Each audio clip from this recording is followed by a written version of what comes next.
नमस्कार, स्वागत है आपका अपने चैनल टेट गुरुजी पर। तो आज हम हिंदी ग्रामर का बिल्कुल शुरुआत से अध्ययन करने जा रहे हैं।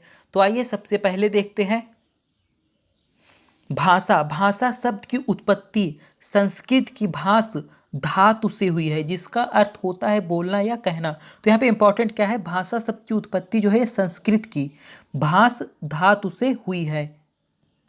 भाषा वह माध्यम है जिसके द्वारा हम अपने विचारों को दूसरों तक भली भांति प्रकट कर सकते हैं तथा दूसरों के विचारों को समझ सकते हैं।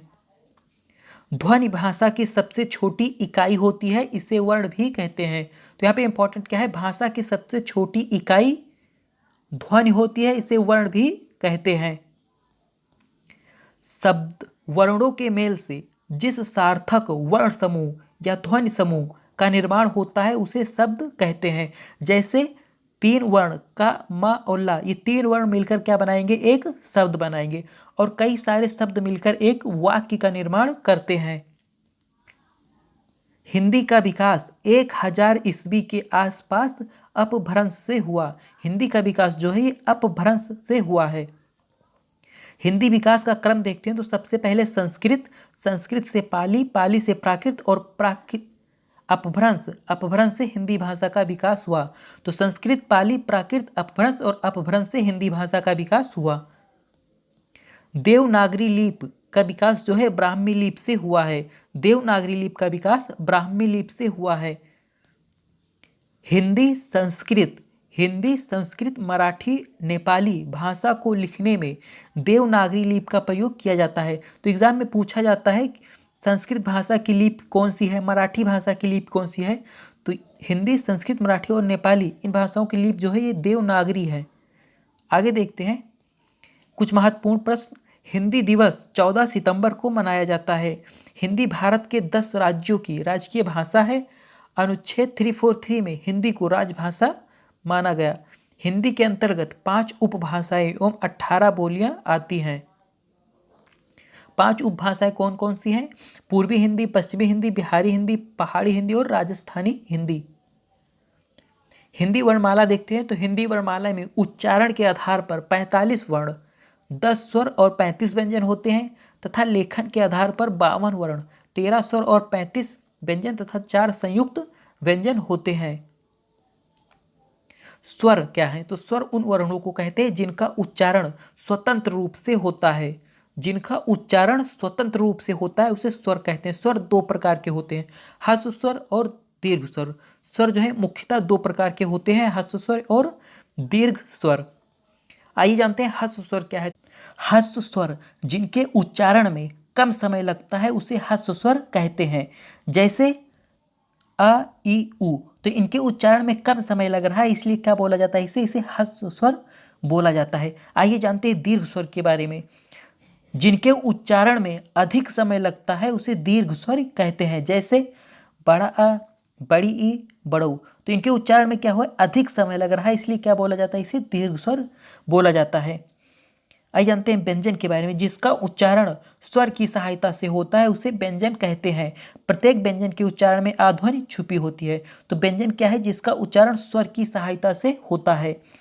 जैसे का, तो का धन आ, तो का में आध्वनि जो है ये छिपी रहती है। व्यंजन 3 प्रकार के होते हैं, स्पर्श व्यंजन, अंतस्थ व्यंजन और ऊष्म व्यंजन।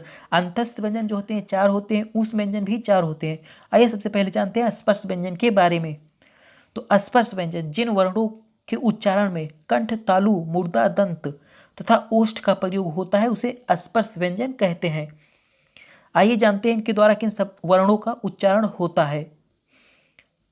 तो कंठ के द्वारा, कंठ के द्वारा का वर्ग, का वर्ग का और छोटा आ, बड़ा अंक और आहा का उच्चारण होता है। प्रत्येक वर्ग का अंतिम अक्षर जो होता है इसका उच्चारण स्थान क्या है, अनुनासिक या नसिका के द्वारा इनका उच्चारण होता है।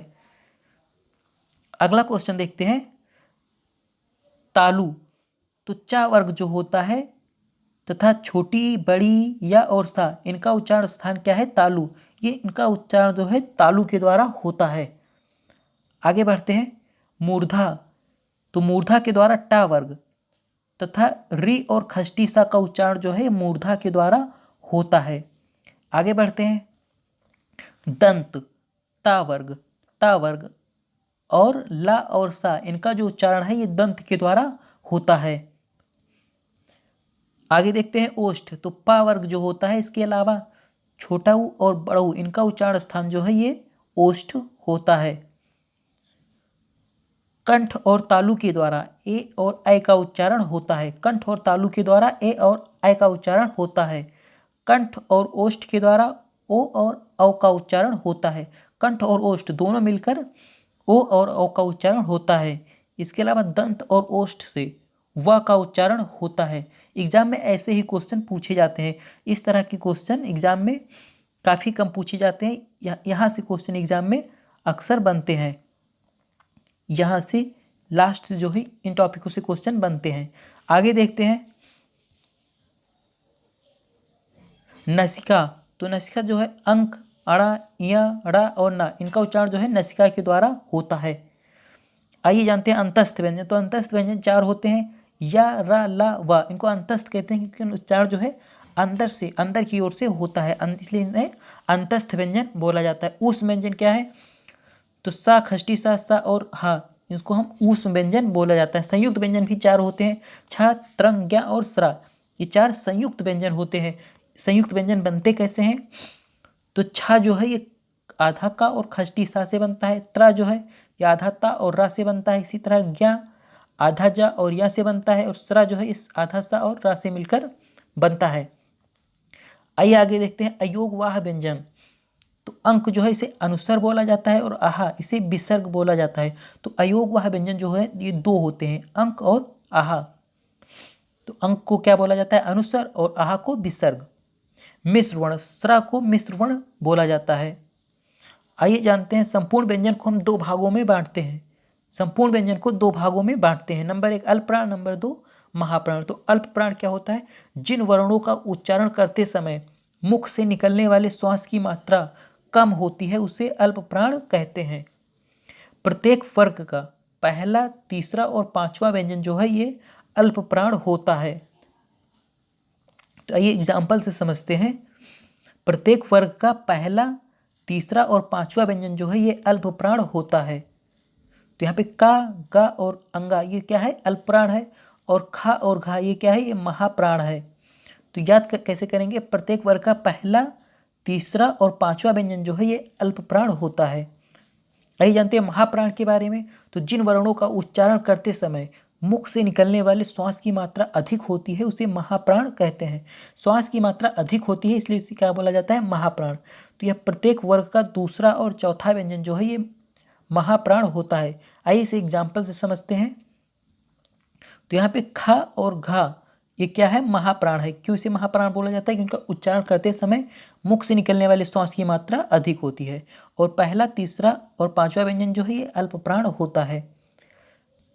आइए जानते हैं साघोष के बारे में। इसे केवल घोष भी बोला जाता है। तो प्रत्येक वर्ग का तीसरा, चौथा और पांचवा व्यंजन, प्रत्येक वर्ग का तीसरा, चौथा, पांचवा व्यंजन, इसके अलावा यह, रा, ला और हा, इसे साघोष बोला जाता है। तो प्रत्येक वर्ग का तीसरा, चौथा और पांचवा व्यंजन जो है ये साघोष होता है। इसे घोष भी कई बार एग्जाम में घोष के नाम से भी पूछा जाता है। तो प्रत्येक वर्ग का तीसरा, चौथा और पांचवा व्यंजन जो है साघोष होता है। इसके अलावा या, रा, ला और हा ये क्या होते हैं, ये भी साघोष होते हैं। आइए जानते हैं आघोष के बारे में। तो प्रत्येक वर्ग का पहला और दूसरा, प्रत्येक वर्ग का पहला और दूसरा, इसके अलावा तीनों सा जो होते हैं ये आघोष कहलाते हैं। तो यहाँ पे का और खा ये आघोष है, इसके अलावा ये तीनों क्या है, ये साघोष है। और आइए आगे देखते हैं अनुनासिक। प्रत्येक वर्ग का अंतिम अक्षर जो है इसे अनुनासिक वर्ण कहते हैं। जैसे का, खा, गा, घा, अंगा। तो अंगा यहाँ पे क्या है, अनुनासिक है। थैंक्स फॉर वॉचिंग, मिलते हैं अगले वीडियो।